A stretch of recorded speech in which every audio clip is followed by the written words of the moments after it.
bem-vindo a mais um episódio do Desbloqueia, sendo gravado pela terceira, e eu espero que pela terceira e última vez esse episódio, pelo menos, porque, nossa, que trabalho, o programa deu errado, entramos sem roteiro e... Cantamos a música do irmão do Joel com o irmão do Joel.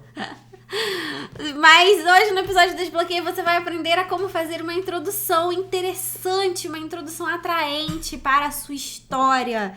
E como exemplo, porque todo Desbloqueio a gente traz aqui uma história para discutirmos, né? Eu tecnicamente, ele apenas com um palpiteiro. E aí a gente vai... no final você aprenda alguma coisa pra você colocar na sua história. O objetivo é esse. E Amor e Monstros, que é a história que a gente vai falar aqui hoje, que é do Netflix e foi indicado ao Oscar de... Melhor efeitos especiais. Melhor efeitos especiais. Mas não é sobre efeitos especiais que nós vamos falar aqui. Afinal de contas, nós estamos falando sobre escrever história e não sobre produção audiovisual, não diretamente.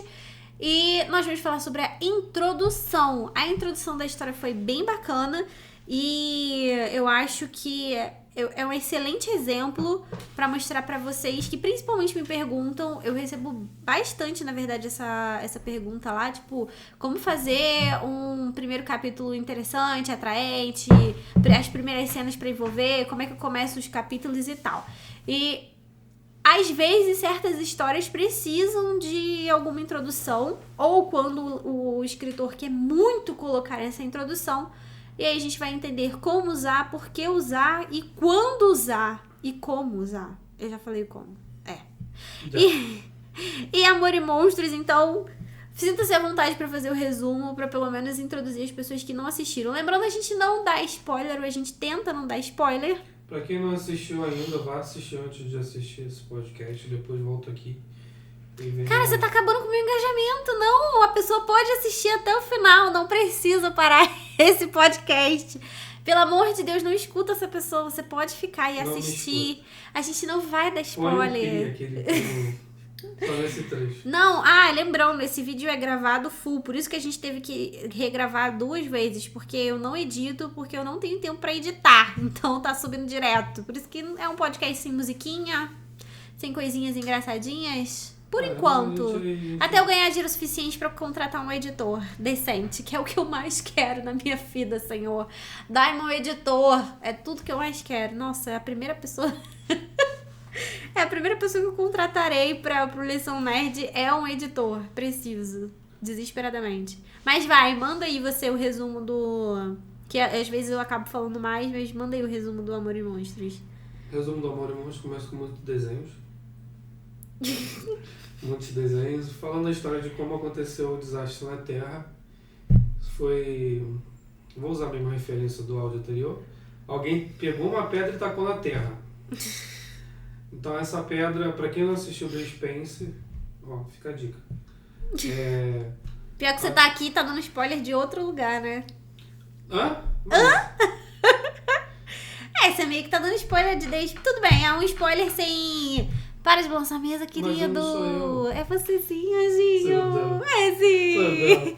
Você tá dando spoiler de... Vai aparecer ao vivo e eu tô fazendo essas coisas. Ao vivo não, a gente tá gravado. Gravado. Mas eu não vou editar. Essas coisas são nossas. Porque eu não tenho paciência. Agora é de todo mundo.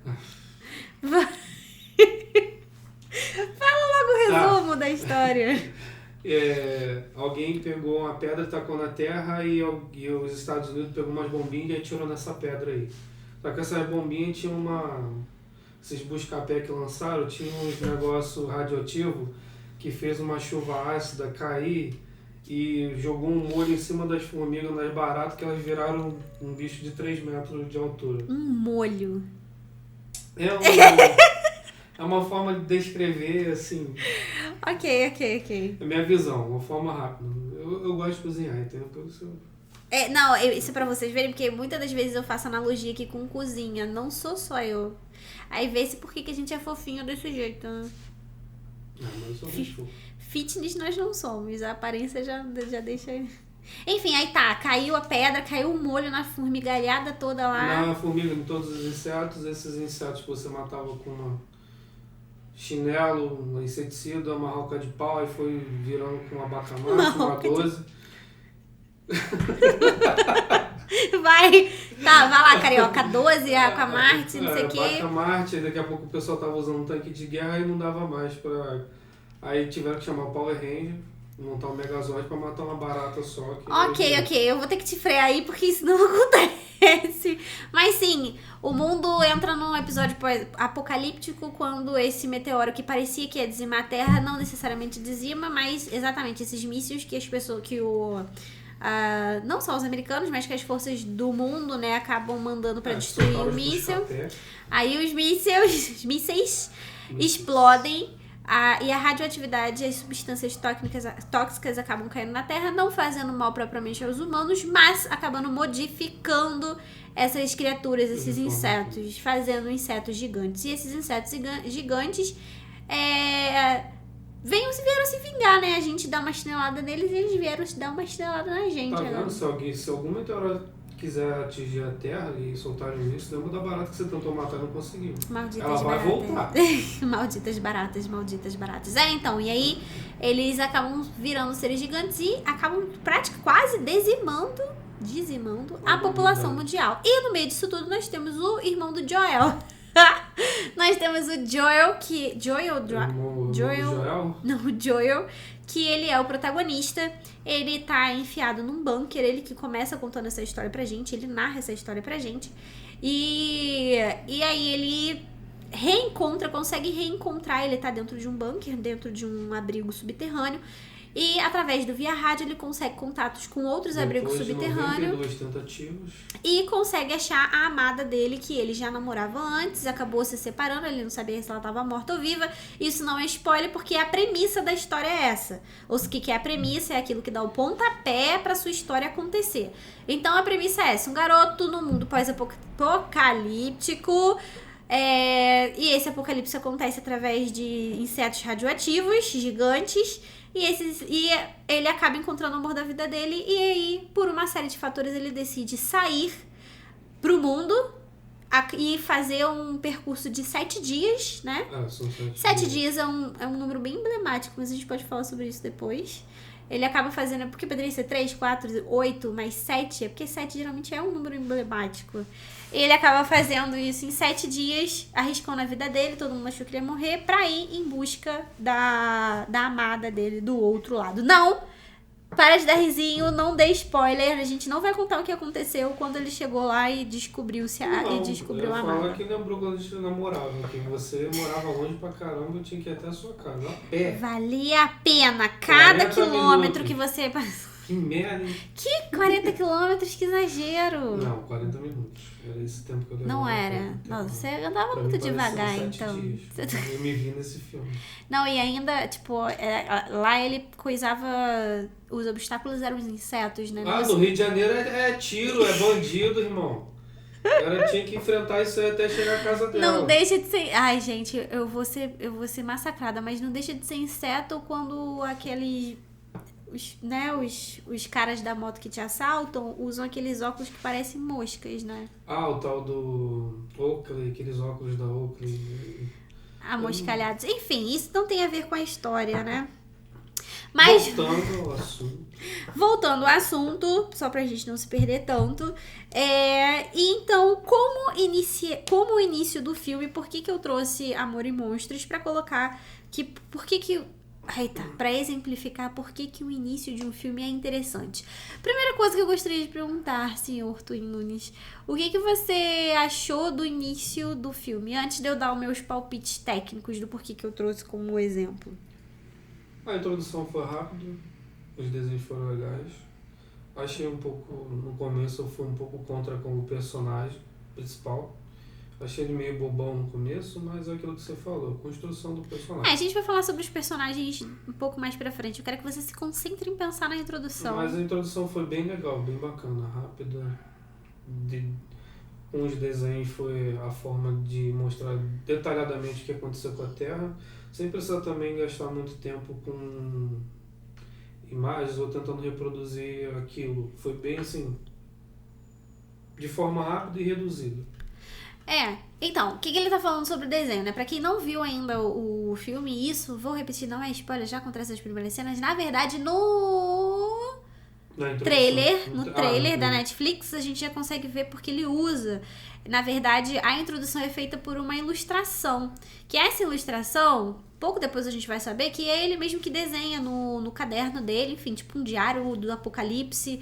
E ele acaba fazendo essa introdução, como tudo começou, os insetos que ele já viu e como ele viu as mortes de algumas pessoas. E é através dessa introdução, dessas ilustrações, que ele acaba apresentando esse mundo pra gente. Por que é importante, né, essa introdução? Eu vou falar um pouquinho do porquê que é importante mais pra frente. Mas o início do filme é interessante por causa disso. Ele usa o que a gente chama... Na verdade, não tanto, mas poderia sim dizer que aqui há uma pitadinha da gamification. O que é a gamification? É quando não necessariamente... Por isso que eu falo que tem uma pitada, não é... De fato, gamification é uma metodologia de jogo, né? É você usar elementos de jogo dentro de alguma coisa. Por exemplo, o meu curso, A Jornada do Aprendiz de Escritor, a metodologia dele é gamificada. Tem pontuação, tem um prêmio no final para quem conclui as atividades do curso, tem prazo, tem ranking. Então, várias coisas de game eu coloco. Eles realmente jogam um jogo, recebem um tabuleiro em casa para jogar. E assim, realmente é um jogo. E isso tem várias vantagens. É mais atraente porque quando você tá jogando um jogo, você tem aquela noção de querer saber o que vai acontecer lá na frente. E dentro de todos esses elementos de jogo, para resumir, existe a questão do manual. Porque sempre quando você tá jogando, geralmente você tem um manual, certo? Uhum. E sem falar também que você tem a possibilidade totalmente de forma diferente de disputar com outra pessoa, de você ser o melhor dentro da... É isso também? Não, mas a gente tá falando... Ok, é isso. Você deu uma viajada aí. Não. Admite que você deu uma viajada. Não. Você estava pensando em quê? Não, você falou do seu curso. Existe um ranking. Mas eu já tinha terminado de falar do curso. Eu tava falando sobre a história. Eu tinha voltado pra história. Tá. Você não pegou o fio da meada. Não, você sabe que eu sou ligado. Mas dentro da história, esses elementos de jogo, você tem um manual. Era sobre isso que eu estava te conduzindo, o manual. Você que jogou muito mais videogame do que eu na vida. Geralmente a introdução do game tem um certo manual ali pra apresentar. Tem que ensina você quais caminhos tem que ir, que botão apertar, como faz pro boneco atirar, essas coisas. Geralmente tem gente que pula essa introdução, né? Mas quando a introdução é bem feita, você consegue... Muita gente prefere já jogar o jogo e aprender sozinho. Tem outros que preferem ler o manual e ainda vão mais longe do que muita gente que não leu, não espera pegar essa introdução. Entender o manual de como se joga. Mas esse elemento de jogo foi o que o autor trouxe para Amor e Monstros. E, como a gente estava vendo, né, você pesquisou aí antes, era o mesmo criador de Zumbilândia! Zumbilândia é um filme bem... Cara, então, Amor e Monstros e Zumbilândia tem uma pegada meio que parece ser super idiota, o nome, até, caraca, tipo um cenário apocalipse de insetos. Tinha tudo pra ser idiota, mas o roteiro como é feito, ele é legal no final das contas. Até Zumbilândia, apesar de ser... É uma comédia, mas é legal, tem ali suas lições no final. E por que eu tô falando isso? Porque Zumbilândia também traz o mesmo elemento de jogo. Adivinha qual é? A gente acabou de falar... Gamificação. Mas o que da gamificação ele usou? Manual. O manual. E por quê? Vamos ver se você... Vai lá, Cotuane. Vamos ver se você ganha uma pontuação aqui de menina inteligente. Vamos ver se você ganha uma estrelinha aqui. Por que ele usou o manual? Onde você consegue identificar esse manual dentro de Amor e Monstros? No desenho dele. No desenho dele. Mas, o que ele usou no desenho dele? Vai, pensa, cara. Ele usou um lápis pra desenhar os desenhos? Não grita, porque a pessoa que tá ouvindo vai explodir a cabeça da pessoa. Abaixa o volume um pouquinho. Ele usou os desenhos. Foi só uma forma de passar esse manual. pra pessoa, né? A introdução é um manual, mas não é um manual chato, assim como o manual de um videogame que seja pelo menos interessante. Ele é aquele manual tipo sobrevivência, como sobreviver ao apocalipse. Engraçado que se eu não me engano, o nome do manual que ele usa também no Zumbilândia é esse, acho que é como sobreviver, 10 passos para sobreviver ao apocalipse, alguma coisa do tipo. Não lembro muito do filme. Engraçado que antes de saber disso eu já... É aquilo, né? O autor às vezes tem essa mesma pegada. Outra coisa, eu não vou me aprofundar muito aqui, mas outra coisa que você pode usar também dessa questão de gamification, tem um vídeo aqui no canal, um desbloqueio também quando eu fazia sozinha, do Kaguya-sama Loves War, onde eu falo sobre clichê, e o autor usou elementos de gamification lá, mas em questão de pontuação. Ele usa as pontuações.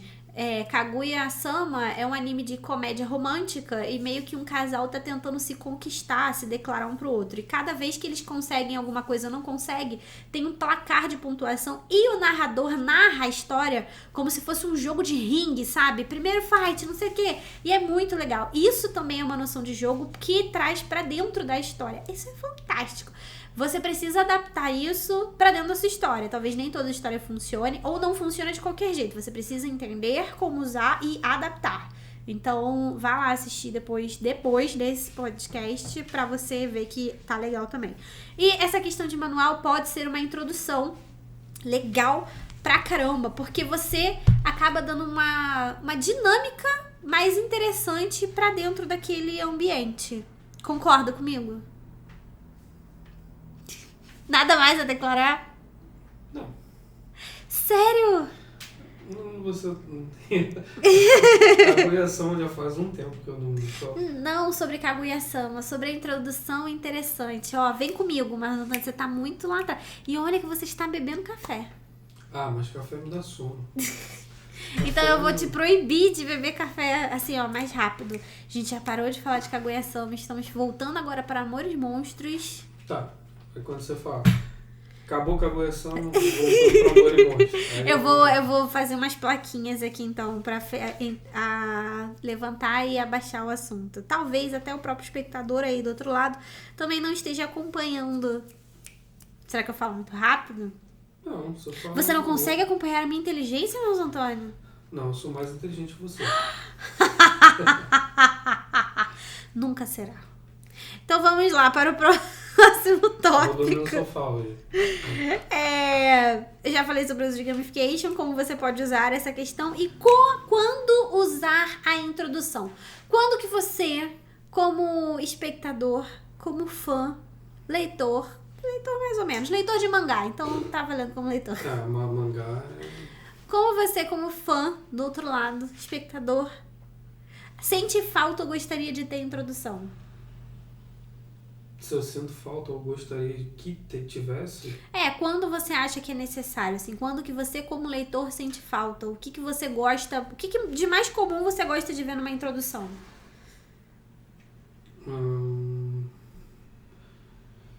Uma coisa que me faz pensar é saber o que acontece no final. Não precisa ser aquela... Tá os dois ali, o pau rolar pra comer na porrada e tipo... Volta lá pro começo pra saber como é que eles chegaram naquele ponto. Tipo Boruto. Boruto. Tem Naruto Shippuden também, que foi quando ele encontrou... Naruto Shippuden não foi o final, não, foi não o foi, meio, mas né? aquilo ali me travou, porque eu sabia que Kishimoto é famoso por fazer aqueles filhos enormes. E eu sabia que até chegar na parte que ele encontra com o Sasuke, ia levar quase uns 3 anos aí, ou 5, pra poder chegar nele. E levou tudo isso? Eu não sei, eu vi Naruto cara, no final e eu anos, assisti tudo 2, junto. 3 anos, eu acho, por aí. Que merda. Entendi. Porque não era um episódio por semana, era por temporada, 24 episódios, né? Nossa, demorou muito. Foram 15 anos assistindo Naruto. Pra quem aí ficou 15 anos até chegar no episódio final, tamo junto. E você até hoje não assistiu o episódio final de Eu Naruto? ainda não assisti o último episódio, mas já peguei spoiler de todo mundo, que eu sei que ele casa com a Hinata e tal. Não vi como não é spoiler, né? Era meio que óbvio isso. Não era spoiler. Você viu o filme The Last, então eles se pegaram ali e pá, já era spoiler, já que eles iam se casar. The Last é quando ele conhece aquele Otsutsuki, né? Isso. O Toneri. Toneri. Alguma coisa do tipo. O menino da lua. Toin da lua. Toin da lua. Que merda. Não sou Mas, Mas isso que você falou é um ponto interessante, porque eu sempre falo, quando as pessoas me perguntam como fazer um capítulo inicial interessante. Só que existe uma diferença. O que você tá pedindo, o que você acha interessante, é um capítulo inicial interessante. Que é quando você não necessariamente precisa apresentar aquele mundo para o leitor. Porque é um mundo que ele já conhece. O mundo de Naruto, onde na Boruto se passa, já é um mundo que ele conhece.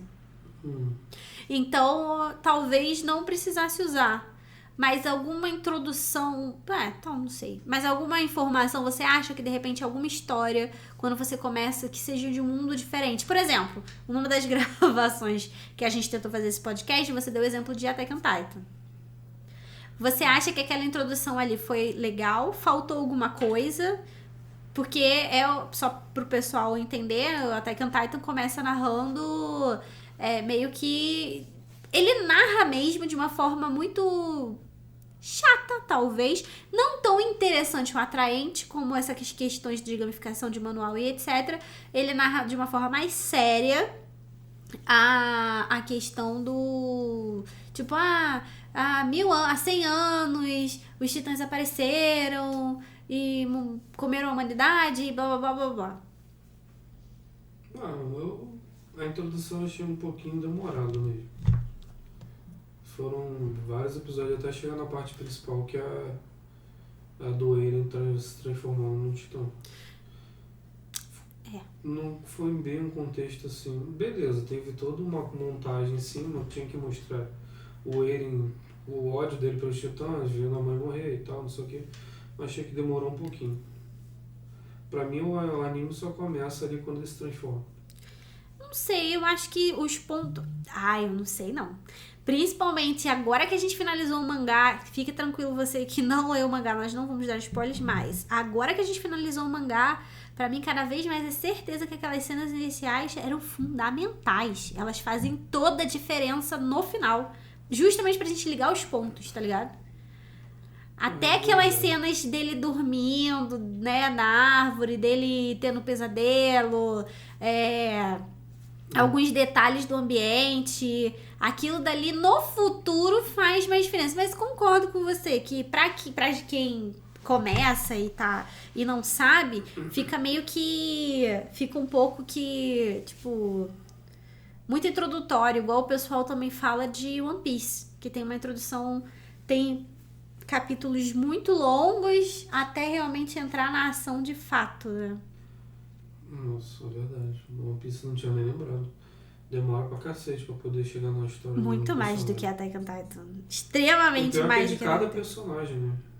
É de cada integrante, né? Ele vai passando cada... Mas eu já falei e já expliquei isso no outro podcast, que isso foi uma escolha do autor, que eu vivo falando a Oda, mas é só Oda, que ele escolheu porque pode, assim, perder um pouco dessa questão da introdução, e aí fica pra você que quer escrever uma história, entender que apesar de você querer fazer alguma coisa interessante, pode ser que por uma estratégia sua no futuro, faça sentido você fazer uma introdução um pouco mais séria, um pouco mais complexa, um pouco mais devagar. Pra mim faz todo sentido One Piece, porque a gente conhece cada um dos integrantes que entrou lá, sabe? Se fosse seguir a regra, a risca dessa questão de uma introdução mais rápida, interessante e atraente, One Piece já começaria com eles na Grand Line. Tipo, ultrapassando lá a primeira vez que eles ultrapassam a Grand Line. Que eles sobem lá o barco. Começaria ali. Porque poderia ser ainda assim interessante. Tava a maioria já ali no barco. E o Chopper ainda não tava com eles, mas estava o Sanji, o Zoro, o Zoppo e a Nami já. Seriam os personagens base, né? Ou digamos, são os fundadores do bando. E aí, tipo, ultrapassaria ali e a história poderia começar ali, talvez. Poderia. Porque já estaria começando quando tudo estava acontecendo. Mas aí eu acho que pra trás, assim, eu acho que não fez sentido ele encontrar os personagens antes da grande linha. Então, é isso. E é porque foram pessoas que levaram ele até lá, né? Exato, então. Mas é o que eu tô falando. O autor, do outro lado, precisa também bancar e falar assim, Dani, se eu realmente estou abrindo mão de uma introdução mais interessante, mais atraente, mais rápida, pra eu conseguir, porque eu sei que isso lá na frente vai ter mais sentido. Acho que isso faz muito sentido pra você que tá pensando aí, eu preciso fazer uma introdução atraente. Antes de você pensar necessariamente na introdução, você não pode pensar nela de uma forma isolada. Você tem que entender o que aquilo impacta no restante da sua história. Se aquilo dali faz sentido ser um pouco mais desenrolada, um pouco mais demorada, mas que vai fazer mais sentido lá na frente, ou se aquilo dali também não faz sentido, talvez você consiga cortar e melhorar. Eu acho que é esse o objetivo. Mas hoje eu penso que se de repente One Piece fosse adaptado toda a história num filme, o que seria impossível num filme só adaptar. Mas eu acho que eles cortariam com certeza essa parte de toda a introdução. Mas é isso, o desenvolvimento de cada um dos personagens, ele pagou por essa introdução longa, né? Por essa coisa de, One Piece só fica bom depois dos 300 episódios. Pra gente que talvez assiste a primeira vez, a gente pode até pensar assim. Quando eu comecei a assistir, eu também pensava assim, tipo, caraca, cadê a ação? Porque a gente já pensa nessa questão de cadê a ação. Que todos os nossos amigos Thaís e Lucas, quando indicaram One Piece, eles falaram, acho que os meus episódios são bem arrastados, então vai demorar um pouco pra ter um pouco mais de ação. É arrastado, mas pra mim hoje faz todo sentido. Cara, a gente conhece a história de cada um dos personagens que entrou no bando, tá ligado? A gente conhece, não foi uma coisa que de repente surge num flashback só, ou sei lá, vai ser dito mais pra frente, ou é muito rápido. A gente sente a participação de cada um deles. Tanto que quando eles tiveram que se separar, a gente sentiu muito mais por conta disso, porque a gente sabia da história de como cada um foi parar ali. Um episódio marcante foi quando o Luffy teve que tirar o Zoppo do bando. Nossa, ali pra mim foi... Ele ali foi sinistro. Ali pra mim foi lindo por dois motivos. Um, por conta dessa questão da gente entender a separação deles. Eles também estavam se separando do próprio barco. Olha isso, cara. A gente sabe até a história de como eles conseguiram aquele barco. Não é... Até o barco é um personagem bem trabalhado dentro de One Piece. Inclusive aquele barco anterior, né? Que tinha um ser que montava... Não, é exatamente desse barco. O Neri. Não. Mary. Esse novo é o Soul, acho. Que é todo coisa. Enfim, eu acho que é bem legal, bem interessante essa questão. Mas, então, achei isso. Quando usar a introdução? Usa a introdução quando você tá principalmente quando você precisa apresentar um cenário pro seu leitor, um cenário que seja diferente, quando aquele mundo faz muita diferença, tem muita informação diferente, e quando essa introdução, como a gente acabou de falar, faz sentido pra história lá na frente. Quando ela realmente faz sentido pra história. Falar aqueles detalhes no início de Attack on Titan, demorar tantos episódios pra falar, pra realmente engrenar a história de One Piece, faz sentido dentro da história, faz sentido no decorrer da história. No Attack on Titan... Não sei mais o que falar de Attack on Titan. Então por que você puxou o assunto? Você falou aí, eu só lembrei do começo. Você só quis declarar... de assistir de novo. Você só quis declarar o seu amor por ele, né? Pior que eu sei como é que acaba. Dá vontade de reassistir tudo capítulo por capítulo. Não, a gente... Vamos esperar a próxima temporada, que a gente assiste tudo, realmente, do início ao fim. Eu vou chorar como se não houvesse amanhã. Eu já assisti essa última, eu já tinha teoria. Mais uma vez, não vou dar spoiler. Foi mal, meu gato me mordeu aqui. Seu monstrinho.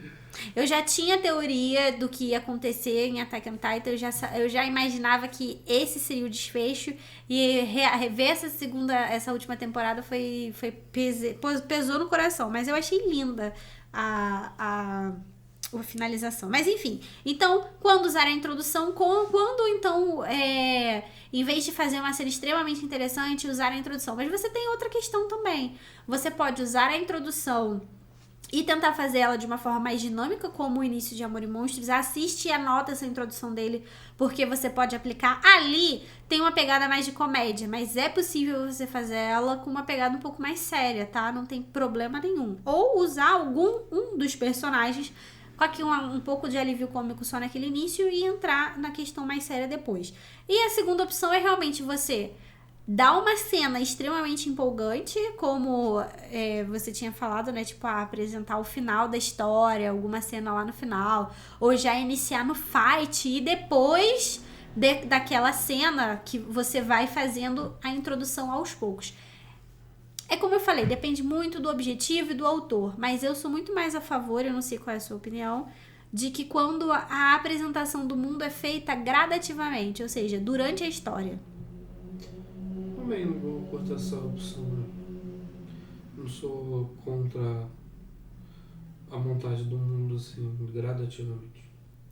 Cita alguma história que você pense que foi mostrada assim gradativamente? Acho que não, eu não quero falar dele de novo, mas Attack on Titan mostrou, é porque na verdade fazia parte do enredo dele mostrar gradativamente o que acontecia. Então acho que não vale, não é esse.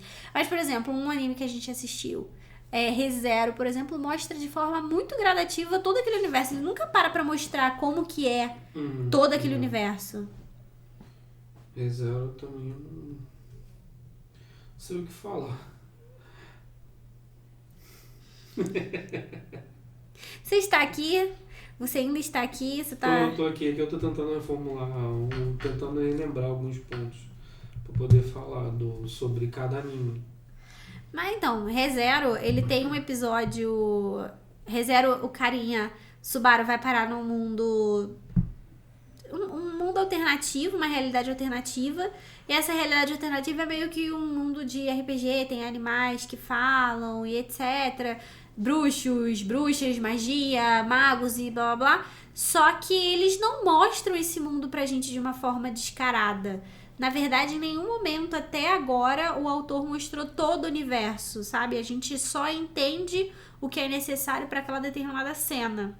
Ele não parou, não perdeu tempo para mostrar todo o universo. Aí fica aquela dúvida também de saber se ele realmente está morto, se ele está em coma ou se ele foi parar ali em outro mundo. Ou se quando acabar tudo ele vai acordar, ou ele vai voltar, algo do tipo vai acontecer. Não, eu acho que, nossa, sei lá, acho que esse negócio de em coma seria bem clichê, né? Mas... É uma forma da pessoa... sei lá, eu acharia mais fora legal... da realidade, entendeu? Não, mas eu acharia mais legal que ele realmente estivesse lá. A única coisa que deixa entender, tipo assim, ele tinha família, né? O que aconteceu, a família, os pais dele... Eu, particularmente, nunca vi o início do Re:Zero. Já? Não, você falou pra mim, eu não cheguei a ver.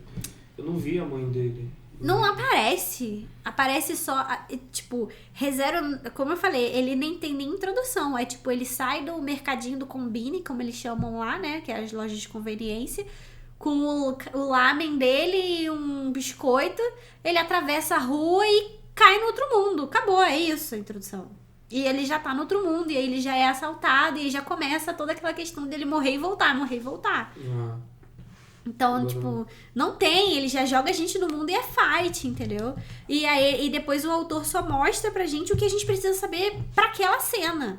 Mas não mostra mais nada, assim, nome do mundo, onde ele tá, a dimensão total dele, a gente só vai tendo à medida que as cenas vão acontecendo. É tipo isso, ele joga lá e fight, e mais nada. E como usar a introdução, então, gamificada no livro? Porque, legal ver a gamificação no filme, né? Tipo, mas como você falou, tipo, tem os desenhos, né? Mostrou lá os desenhos animados e tal.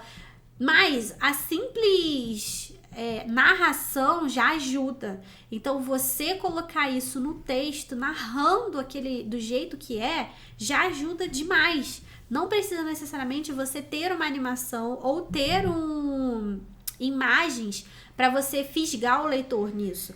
A narração já ajuda. Então é assim que você consegue transformar isso para dentro do livro, tá? E as outras formas de apresentar um leitor para o novo mundo gradativamente, quando você realmente vai apresentando à medida das cenas. Cada cena você arruma ela ali para que de fato apresente um ponto específico daquele universo, daquele mundo, do que a pessoa precisa saber, sem você precisar parar para fazer uma introdução. E já me perguntaram, alunos meus já usaram, mas eu não gosto muito de recomendar, que são os Ixi, agora eu esqueci o nome. Que é o que vem antes do... Ai, caramba. É horrível. Fonia? Não. Episódio? Não. Epilepsia? Não, peraí. Eu acho que é o... Não, é o prólogo. Não, gente. Porque é o prólogo? É o que vem... Gente, como é que eu posso... Isso mesmo, é o prólogo, prefácio, texto, introdução, isso aí, lembrei. Eu ia falar, mas é outra coisa. O prólogo, ou seja, é aquele texto que vem antes, é como se fosse o capítulo introdutório. Cara, eu recomendo pouquíssimas vezes que você faça isso. E se fizer, tem que ser muito foda pra chamar a atenção do leitor. E realmente tem que ser alguma coisa que não seja obrigatório dele ler. E que se ele não ler também, não é que ele não vai entender o que vai acontecer no universo pra frente. E tudo você pode explicar junto. Porque ali é quase como se você estivesse perdendo o tempo, as primeiras páginas, que tem que ser impactante, que tem que arrebatar o leitor, que você tem que fazer uma promessa pra ele de que aquilo dele vai valer a pena. Às vezes não é legal você perder tanto tempo com essa introdução. Mas, sempre lembrando que há pessoas que... É tipo uma sinopse. Não, ele é uma introdução. Tipo, Senhor dos Anéis, dizem que tem... Eu não li os livros, né? Mas dizem que tem um prólogo gigante. Só explicando como é os reinos, como é a divisão. Não tem história nenhuma ali, entendeu? É só... Ou como que tudo começou, como que tudo gerou antes e etc. Um exemplo, eu tenho a novel Yuru no Sekai, que ela tá em melhoria para ser republicada. E eu também quero explicar como é que acontece o mundo. Mas eu não coloquei isso na introdução. Eu vou fazer um capítulo à parte, um apêndice, porque ela vai ser publicada agora em várias one-shots. E ela vai ter um capítulo à parte, um one-shot à parte, só contando sobre o início de tudo, sobre como que gerou. Eu já sei de toda essa introdução, mas eu não preciso contar. Pro leitor, eu já mostro, tipo, no fight, entendeu? Nem tanto no fight. Aí vamos lá. A introdução de Yuru no Sekai, ela não é literalmente no fight, mas eu já mostro como que aquele mundo funciona quando os guardiões, quando os guardas dos Kimetsu chegam lá na tribo dos humanos e começam a vasculhar, querendo achar um espião. Isso já levanta, tipo, espião. Quem são essas pessoas que parecem humanas, mas estão contra os humanos? E aí vai explicar que elas têm poderes. Não é explicar, eu não paro pra explicar, essas pessoas têm poderes e por isso são chamadas de Kyotsus. Não. Eu demonstro com eles realmente indo lá e botando os poderes deles à prova, entendeu? Eles já começam a demonstrar. Então você já vê que aquilo dali é diferente, que aquele mundo ali é diferente. Aos poucos eu vou situando as pessoas dentro daquele universo. Beleza? E agora uma visão geral, pra gente terminar. Você, menino, que ficou calado e o resto do podcast... Que eu chamei você aqui pra fazer uma parceria comigo, mas tu tá em silêncio a maior parte do... Na análise técnica sua, eu não sou técnico, só sou curioso. Você pode meter o bedelho, pelo menos, pra falar alguma coisa. Dizer que concorda, não concorda, se tem exemplos de outros animes. Beleza. Como que você achou... não, tem um último tópico aqui. Que é como o mundo de Amor e Monstros é apresentado na prática durante o decorrer da história. É mais um exemplo de como você mostrar gradativamente. Ele começa fazendo essa introdução inicial do que você precisa saber, do porquê que o personagem está dentro de um abrigo subterrâneo, e depois, ao longo da jornada, vai tendo pequenos flashbacks para mostrar como aquilo aconteceu, como ele adquiriu o trauma de ver os pais dele morrendo na frente dele, como que ele enfrenta os medos dele, a evolução dele, e ele meio que vai entendendo até onde aquele mundo acabou, até onde são os limites daquilo, né? Se existem outras pessoas ou não. Então você vai entendendo mais ou menos o funcionamento daquele mundo através das situações que ele vai passando no decorrer da história. Beleza? Então, beleza. Agora vamos lá fazer uma visão geral do filme pra ver se você fala um pouco mais. O que você achou do universo de monstros e Amor e Monstros? Achei foda. Gostei pra caramba. Tipo, pô, todos os desenhos, ainda mais a inclusão. Eu não esperava que teria um cachorro. Você ficou impressionado com o cachorro? Não, mas o cachorro é esperto, né? Não, o Aqueles cachorro tipo faz. Ele é um Beethoven. personagem, né? Hã? O cachorro é um personagem. É. E fora os outros dois que ajudam ele também. É, né? eles Foi são bem legais. adaptável. Ficou bem que uma família, assim, totalmente diferente, que ensina ele a sobreviver no mundo. Tá, mas especificamente sobre o mundo. A gente vai falar dos personagens, mas especificamente sobre o mundo, sobre essa questão do mundo dos insetos e tal. O que você achou desse cenário pós-apocalíptico? Eu gostei. E não tá tão longe de acontecer. Engraçado que ele fala isso também, né? Isso não é tão Porque longe. não- A gente sempre Pode achou que não ser seria que era possível. aconteça, pode ser que não. E gostei pra caramba. Os efeitos visuais. Os efeitos visuais. É especiais verdade. são bons. Porque, assim, são insetos gigantes, né? Então você. É porque pensando, falando a ideia em voz alta, insetos gigantes, parece que vai ser uma coisa bem ridícula. A Mas gente até tocou no assunto, numa das 3 tentativas de gravar esse podcast, a gente tocou no assunto do Vermes Malditos. É verdade. Que nos Vermes Malditos, assim, o filme, o roteiro é uma porcaria, mas o efeito visual eu gostei pra caramba. Eu tô falando do primeiro filme. Os outros dois Eu acho que eu nunca vi os acho que outros. são 3 filmes. O primeiro e o segundo eu assisti. O primeiro eu gostei muito, o segundo nem tanto, o terceiro eu nem vi até hoje. Eu acho que eu só assisti um. Mas os efeitos visuais dos vermes é bem legal. É, então, ficou essa questão de realmente parecer ser... daria a entender que poderia parecer ser só esses vermes malditos, né? E uma coisa meio banal, meio estranha. Mas os efeitos especiais ficaram muito legais. De dar realmente, assim, nervoso de você ver aqueles bichos daquele tamanho. Aquilo é bem nojento, né? Passou uma realidade. É que nem a mesma sensação de você pegar e olhar pra uma lesma no chão E enxergar ela 3 vezes o mesmo tamanho. Ali foi bem, bem real, bem esquisito. Eu achei que também foi um cenário interessante. Geralmente a gente não... Quando a gente pensa em pós-apocalíptico, né? Eu, pelo menos, nunca pensei nessa questão de insetos gigantes, devoradores de pessoas.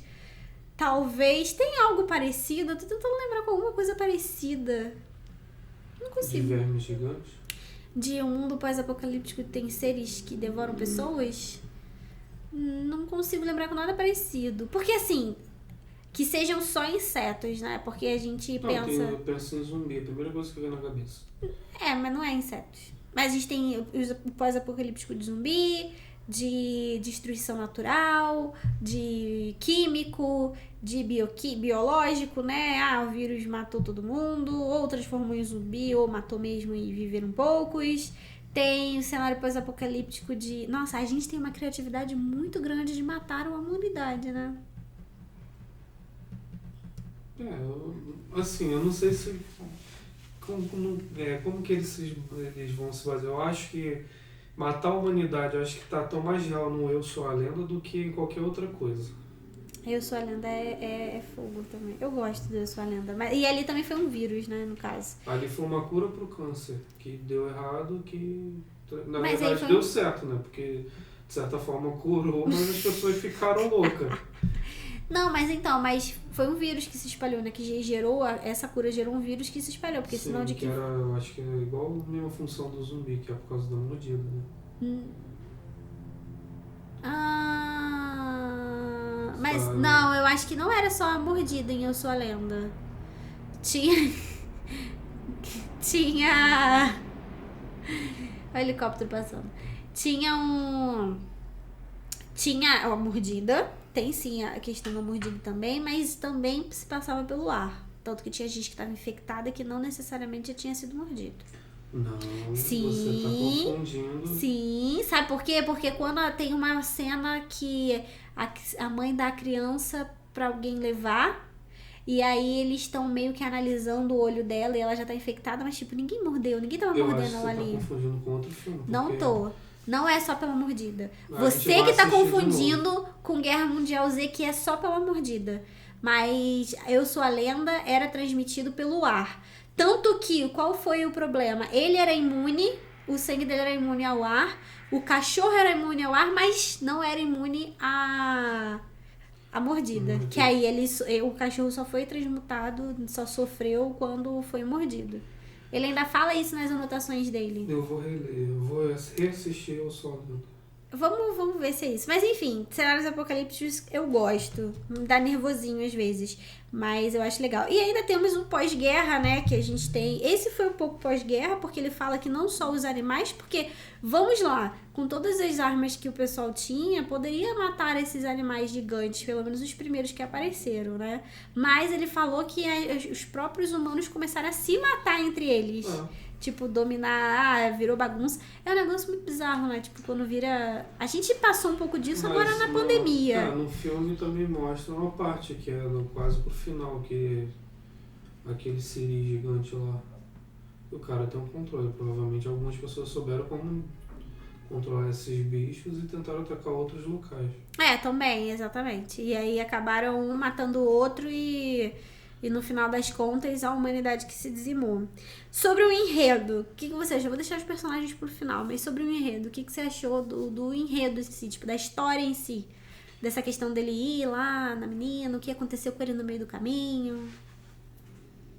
Eu gostei. No começo não, quer dizer, vamos reformular. No começo eu não gostei. Porque, pô, tu vai atravessar um mundo pós-apocalíptico só pra ver outra mulher. Você não faria isso por mim? Você não faria isso por mim? Como assim não faria isso por mim? Eu não faria. Você tem que atravessar o mundo pós-apocalíptico. Meu irmão, 7 dias, vagando entre um monte de monstros. Tá doida? Pega os gatos e vai atrás de mim. Vou montar em cima de um gato e vou correr atrás de você. Vai. Você Eles fumou o quê? Eles vão te proteger. Não, os gatos vão ser o primeiro a subir na árvore. Eu vou ficar lá na merda. Talvez a motivação dele não seja uma coisa que todo mundo faria, né? Com certeza eu também não faria eu isso. achei Ia deixar que, você pra lá. assim, ficou... Você sente um pouco forçada essa questão dele. Mas né? Meio que primeiro uma fala saída que, de roteiro. todo mundo tem alguém lá no bunker e ele tá sozinho. Mas ainda assim, foi aquela questão que a gente falou do filme. O marido da menina foi comido por uma barata.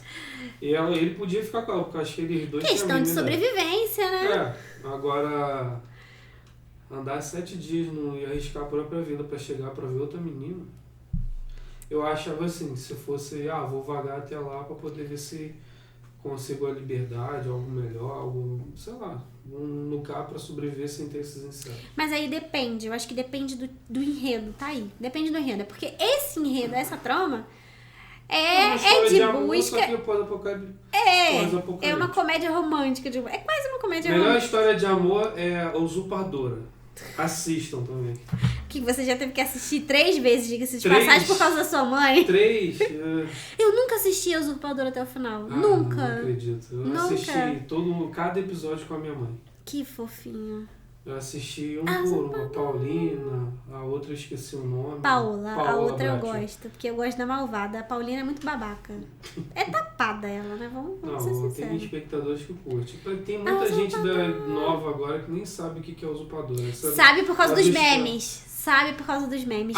Mas assiste a novela, vai ser de bom tamanho pra você Será aprender. Será que ainda tem na Netflix? Se você... Acho que não. Se você quer escrever uma história, um filme mexicano, assiste o Usurpadora. Quando dá aquelas cenas de... Carlos Daniel! Meu Deus! Você é filho do seu primo! Nossa! Aí daqueles tchan. Melhor de tudo é filme indiano, mas a gente pode falar sobre filme indiano em outro episódio. Vamos fazer um episódio só de filme indiano? Vamos, mas a gente pelo menos tem que assistir. Não, tem uns filmes. A gente já assistiu um. O Aladdin. O Aladdin é legal. Mas a gente tem francês. O diálogo no Aladdin é francês. É verdade, não é indiano, é francês, tá certo. Mas, a gente só. Sim, falando de filme famoso, só aquele Quem Quer Ser um Milionário. Mas é americano, nem chega a ser indiano. Passa na Índia, mas é produção americana. Não, eu tô falando daqueles de Bollywood mesmo, que os carros voam, capotam 3 vezes, o helicóptero bate com o carro assim, pô! Tem que ser esse, a gente tem que falar lá sobre esses filmes. Isso as pessoas não mostram, essa belezura indiana. Eu vou falar, desses efeitos especiais. Os efeitos visuais deles são muito bons. Eles investem muito nisso. Não tem enredo, mas tem efeito especial. Porrada, pra quem curte filme de ação, assiste filme de ação indiano. Bollywood, acho que foi um filme, depois virou uma série, agora tá uma novela. Não, Bollywood é Bali. Eu tô falando Bollywood, mas acho que é Bollywood. Não, é tipo, tem Hollywood, é de Bali, que é Índia, né? Índia. Tá, Bali é a capital da Índia. Acho que é isso aí. Então é por isso que chama de Bollywood. É tipo, todos os filmes que são produzidos lá, entendeu? Bali. É o Hollywood da Índia, não é o nome de um filme, entendeu? São os filmes que eles produzem. Tem vários. Tem um ator lá que aparece em várias cenas. Chega a aparecer em meme também. Mas Enfim, mas eu nem lembro por que a gente começou a falar de filme indiano. A gente chegou a assistir o começo de algum A gente coisa que eu baixei. A gente assistiu um com os meninos, eu acho, lá em casa. Mas eu tava na cozinha, não prestei atenção. Ah, que pena. Foi interessante, mas eu sinceramente não lembro. Foi que depois a gente viu aquela porcaria daquele filme. Não, nem fala, por favor. Eu não quero que as pessoas saibam que eu assisti esse filme. Por favor, não fala isso. E eu quero dizer que se um dia isso vazar, eu só assisti porque eu fui obrigada, porque vocês colocaram aquela porcaria pra eu assistir. Eu queria saber por conta dos memes, eu queria saber. Eu não vou falar o nome do filme. Por favor, não. E por último, o que você achou? Ah, não, só pra eu falar o que eu achei do enredo. Eu achei ele interessante pra proposta. E você tem que entender... Nossa, me deu uma dor de cabeça agora. E você tem que entender qual é a proposta do filme. O filme não é... Aí foi o que você falou. Eu achei que ficou muito ruim essa questão dele sair pra procurar o amor, não sei o quê. Ficou meio superficial. Mas eu achei que pra proposta de ser essa comédia romântica de aventura, ficou muito legal. Eu achei, assim, que o roteiro e o enredo foi muito bem feito pro tipo de proposta do filme.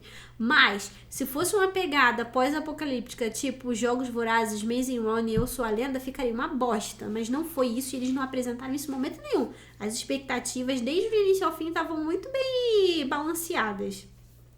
Dá pra pegar o mesmo cenário e dar uma pesada nele, tipo, fazer ele um pouco mais sério? Dá.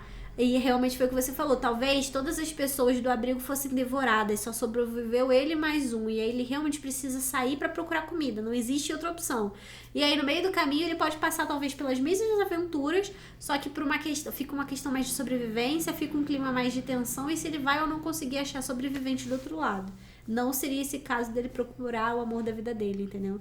As tramas são diferentes, depende da proposta e da expectativa que você tem e que você passa pro leitor. Mas eu gostei do enredo. E o melhor que eu achei que ficou fechadinho no final com algumas cenas. Aí eu não posso falar pra não dar spoiler, mas eu acho que o final era óbvio. Quer dizer, não era tão óbvio. Do meio pro final eu acho que ficou meio óbvio. Mas o mais interessante disso tudo não é saber se ele vai ou não achar o amor dele do outro lado, né? A menina. É realmente essa construção, a evolução do personagem ao longo da história. Que ele sai maricas e volta alguém não tão maricas assim. Aí eu não vou dar tanto spoiler. Outra coisa, personagens. Agora sim, focando nos personagens, o que você achou sobre os personagens? O personagem principal, que é o Joel, irmão do Joel. No começo eu não gostei. Joel é barato. Eu não curti muito no começo, mas depois fui me adaptando, fui gostando. Até porque foi... É aquilo que você falou, a construção do personagem foi melhorando ele no decorrer do tempo. É só ele especificamente? Não, todos os personagens. O que você achou do restante? Agora achei foda, surpreso também pelo ator, até confundi com o cara que fez o vilão de Sherlock Holmes, nada a ver. Um dos personagens, a menininha também foi essencial pra montagem do personagem. Eu também não lembro, mas assim, no meio do caminho ele conhece duas pessoas, né? Dois andarilhos que moravam na superfície e conseguiam sobreviver. E aí ele acaba, isso talvez seja um pouquinho de spoiler, mas não é uma coisa tão grave. E aí essas duas pessoas acabam sendo meio que uns mentores dele ali naquela jornada dele. Principalmente a menina que ensina ele a atirar, né?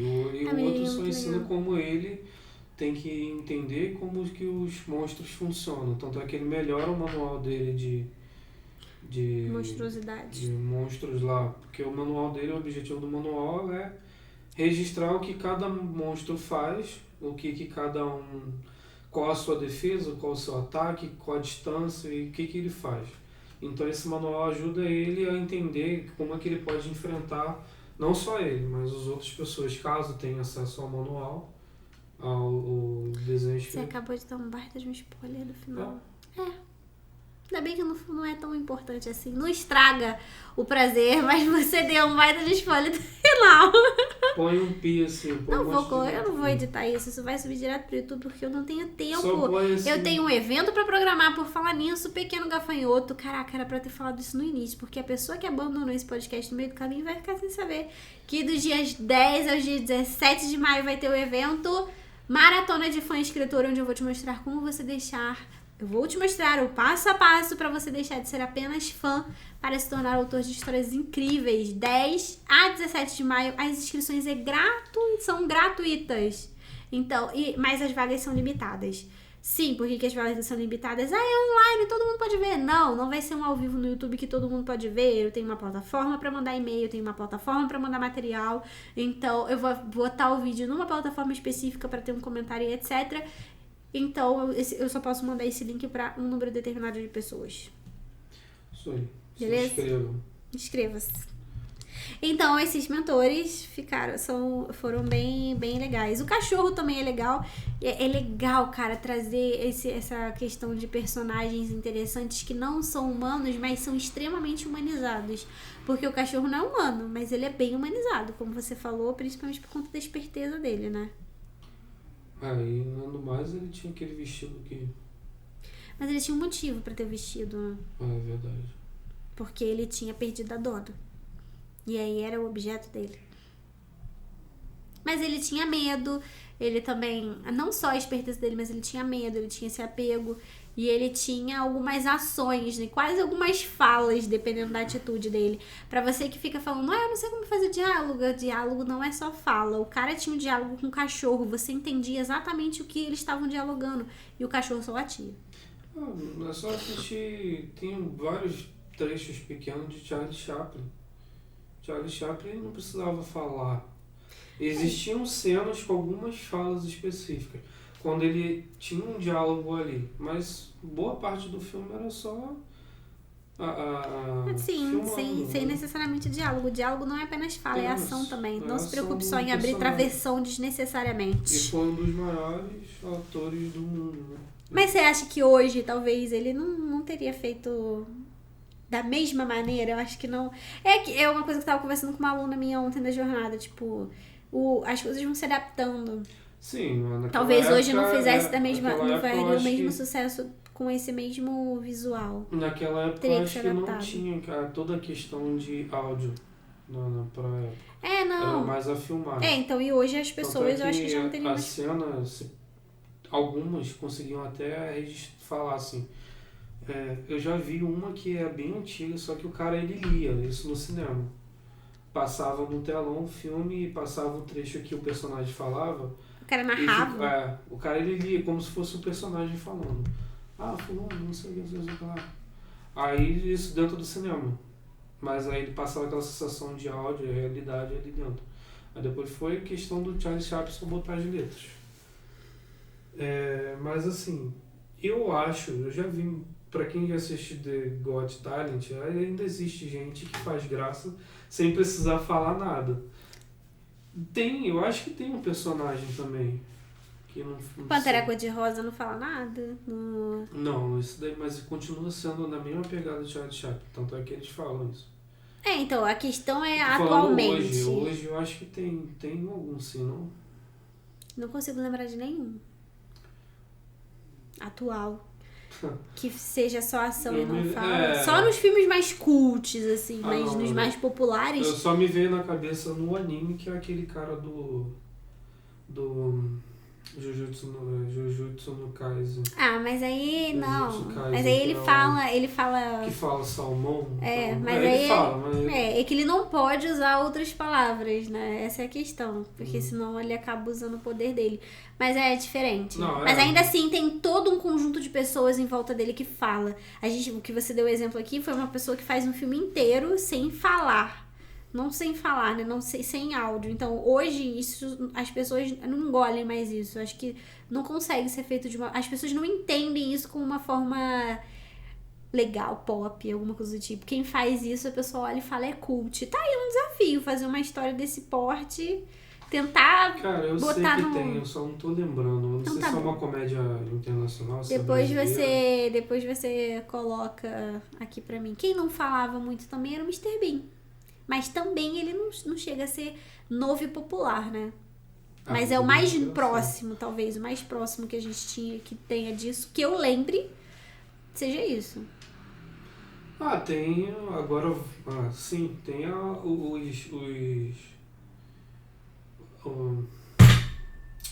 Ai, desculpa. Tem as da Pixar.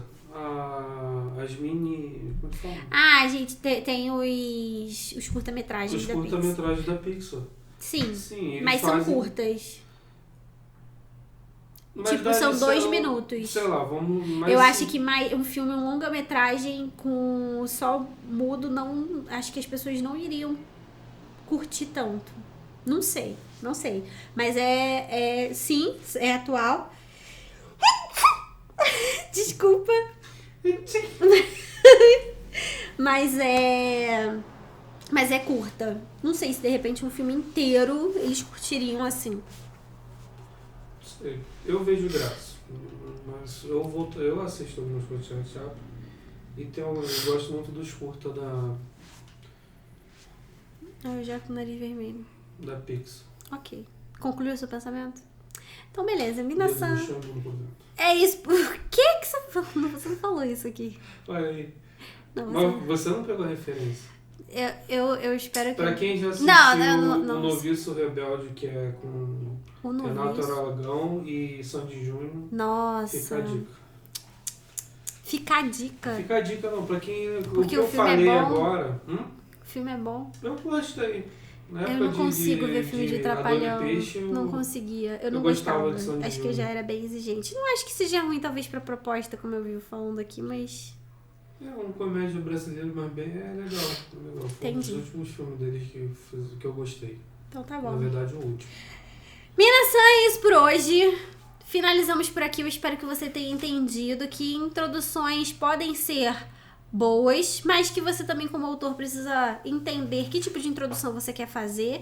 E se você quer fazer uma introdução atraente, faça uma introdução atraente, pesquise sobre essa questão de gamification, traga elementos diferentes que desperte, dê uma promessa pro seu leitor de que aquela história vai valer a pena. Ah, e também só não esquecendo, faça uma introdução, um meio e um final decente. Não comece com uma introdução legal e depois caga a história toda do meio pro final, que também não adianta muita coisa não.